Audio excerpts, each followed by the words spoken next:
देश की आज़ादी को, जो कि पट्टी की आज़ादी है, 99 साल के 70 साल भले ही गुजर गए हों, पर अभी भी सारे कानून हमारे यहाँ हमारे देश में अंग्रेज़ों के बनाए हुए चल रहे हैं। आईपीसी, इंडियन पिनल कोड जो था 1860 का, वो अभी भी वैसा का वैसा ही चल रहा है। और इसी प्रकार सीआरपीसी भी 1890 की वैसे की वैसी ही चल रही है। अधिकांश कानून हमारे यहाँ अंग्रेज़ों के बनाए हुए ही चल रहे हैं। इसलिए हम ये कहेंगे हम आज़ाद हैं, कदापि नहीं। दूसरी तरफ 1965 के बाद इस पट्टी की आज़ादी में जितनी भी सरकारें हमारी बनी, उन 1965 के बाद सारे कानून सरकारों ने केवल बहुराष्ट्रीय कंपनियों के लिए बनाए और उनके हिसाब से बनाए। चाहे वो एमआरटीपी एक्ट हो, चाहे सीड्स एक्ट हो, चाहे इंसेक्टिसाइड पेस्टिसाइड एक्ट हो, चाहे साल्ट एक्ट हो।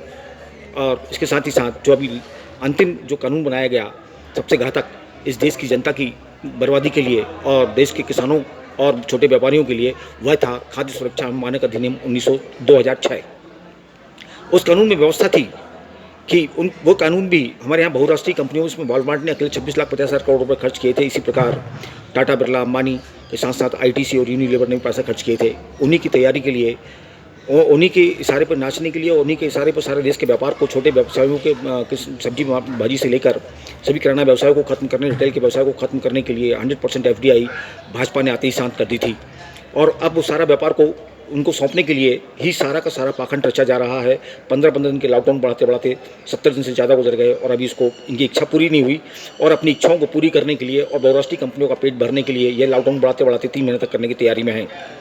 और ये जो छूटें दी जा रही हैं, ये केवल जनता को दिलासा दिया जा रहा है। जनता ऐसा ना हो कि भड़क उठे और सरकार के सारे पाखंड को पोल खुल जाए।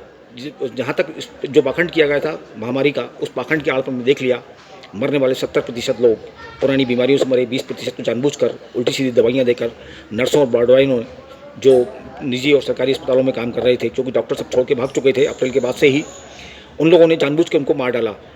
और इन सब के विपरीत भी अगर आप सच हैं तो सारी जितनी भी मृतदेह वहाँ से निकल रही हैं, जो उसके नाम तो मर रहे हैं, उन सबका अगर पोस्टमार्टम करवा दिया जाए, सच्चाई सामने आ जाएगी।